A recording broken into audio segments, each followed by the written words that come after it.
ముఖ్యమంత్రి చంద్రబాబు నాయుడు గారి ప్రధాన ధ్యాస అంతా అమరావతి మీదే ఉంది అన్నది ఓపెన్ సీక్రెట్. అది వాళ్ళు ఏమీ దాచుకోరు. వాళ్ళ ప్రథమ ప్రియారిటీ అమరావతి మాత్రమే అని సందర్భం వచ్చిన ప్రతిసారి చెబుతూ ఉంటారు. మిగిలిన ప్రాంతాల ప్రజలను కూడా సాటిస్ఫై చేయాలి కాబట్టి అన్ని ప్రాంతాలు అని జస్ట్ మాట వరుసకు మాట్లాడుతూ ఉండొచ్చు. అండ్ అమరావతినే వాళ్ళ ప్రధాన ఎజెండా. సరే, రాష్ట్ర ప్రయోజనాలని వాళ్ళు అంటారు, సొంత ప్రయోజనాలు దాగి ఉన్నాయని చెప్పి దాన్ని వ్యతిరేకించే వాళ్ళు అంటారు. జనాల విచక్షణతో ఆలోచించుకోవాలి, సొంత ప్రయోజనాల రాష్ట్ర ప్రయోజనాల అని. అండ్ అదే సమయంలో అమరావతిలో భూముల రేట్లు పెరగాలి అన్నది చంద్రబాబు గారి ప్రధాన టార్గెట్.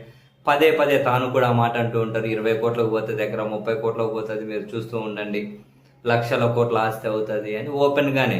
సేమ్ రియల్ ఎస్టేట్ వాళ్ళు ఎలాగైతే మాట్లాడతారో ఇప్పుడు మీరు పెట్టుబడులు పెట్టండి, రాబోయే 3 ఏళ్లలో అద్భుతాలు జరుగుతాయి, 5 ఏళ్లలో అద్భుతాలు జరుగుతాయని చంద్రబాబు గారు కూడా అక్కడ అద్భుతాలు జరుగుతాయని చెప్పి సేమ్ అలాగే మాట్లాడుతూ ఉంటారు, భూముల రేట్లు పెరగాలి అని. అండ్ దానికి మరింత హైప్ ఇచ్చే క్రమంలో ఇంతకుముందు ఒకసారి ఒలింపిక్స్ కానీ జరిపిస్తామని చెప్పి ఆయన దగ్గర నుంచి మొదలుపెట్టి చాలా సందర్భాల్లో చాలా మాటలు మాట్లాడుతూ వెళ్తూ ఉంటారు. తాజాగా ఇప్పుడు బుల్లెట్ ట్రైన్ అన్నది ఎక్కువ మాట్లాడుతూ ఉన్నారు. అమరావతికి బుల్లెట్ ట్రైన్. ఎందుకంటే ఫస్ట్ అక్కడ ఎవరన్నా రియల్ ఎస్టేట్ వాళ్ళు ఇంట్రెస్ట్ చూపాలి, జనం ఇంట్రెస్ట్ చూపాలి, అక్కడ స్థలాలు కొనాలి.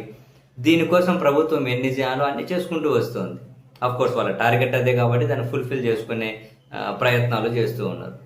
అయితే ఇప్పుడు ఇంట్రెస్టింగ్ అనిపించింది ఏంటి అంటే, ఒక చంద్రబాబు నాయుడు గారు టీడీపీనో వాళ్ళ మీడియానో అమరావతికి బుల్లెట్ ట్రైన్ అదిగో ఈరోజు వచ్చేస్తుంది, త్వరలో వచ్చేస్తుంది అనుకుంటూ మాట్లాడుతూ పోతూ ఉన్నారు. వాళ్ళే కాకుండా ఈ లిస్టులోకి పక్కన తెలంగాణ ముఖ్యమంత్రి రేవంత్ రెడ్డి గారు చేరారు. తాజాగా కేంద్ర మంత్రి అశ్విని వైష్ణవ్ గారు చేరారు. నెక్స్ట్కి నాకు తెలిసి ఆంధ్రప్రదేశ్కి ఎవరు వచ్చినా ఇదే పాట పాడుతూ పోవచ్చు, అమరావతికి త్వరలో బుల్లెట్ ట్రైన్.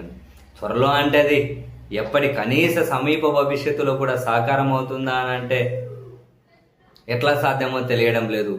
ఎందుకంటే ముంబై నుంచి అహ్మదాబాద్ అన్న బుల్లెట్ ట్రైనే ఎప్పుడో మొదలెట్టారు, ఇప్పటికీ సాకారం అవ్వట్లేదు. 2028 కూడా 27 స్వాతంత్ర దినోత్సవానికి ఆగస్టుకి కనీసం ఒక సెక్షన్ అయినా అందులో పూర్తి చేసి ఏదో ప్రారంభించాలని చెప్పి ఆలోచన అయితే చేస్తూ ఉన్నట్టున్నారు. విడతల వారీగా అది 29 వరకు అయినా సాకారం కావాలని అంటూ ఉన్నారు.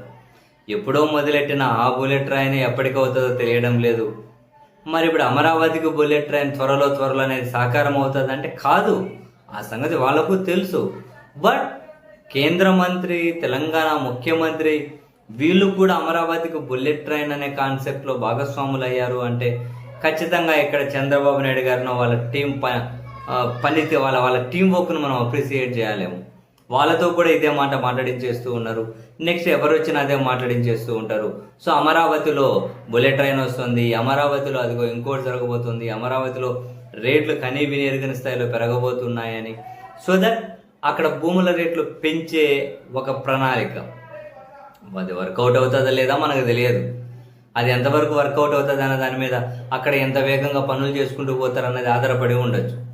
మరోవైపు రెండో విడత భూములు తీసుకుంటూ ఉన్నారు, వాళ్ళకు మళ్ళీ త్వరలో కౌలుగానే ఇస్తూ ఉన్నారు ఇప్పుడు. అదొక చాలా పెద్ద ప్రాజెక్టుగా వాళ్ళు టేకప్ చేస్తూ ఉన్నారు. రాష్ట్రానికి గుదిబండ అని కొందరు, లేదు మేము అద్భుతాలు సాధిస్తాము అని చెప్పి వీళ్ళు. ఏం జరుగుతుందో తెలియదు, బట్ అక్కడ భూములకు రేట్లు అయితే రావాలి. అందుకని అమరావతి చుట్టూ కొన్ని అద్భుతమైన పదాలను అందరి నోట అయితే వల్లె వేస్తూ ఉన్నారు. మరి దీని ద్వారా అక్కడ భూముల రేట్లు పెరుగుతాయా? నిజంగానే వీళ్ళు ఆశించినట్లు రియల్ ఎస్టేట్ భూమి వస్తుందా? వీళ్ళు ఆశించినట్లు జనాలు అక్కడ పొలం అని చెప్పి నివాసం ఉండబోతున్నారు? ఏమో కాలమే సమాధానం చెప్పాలా.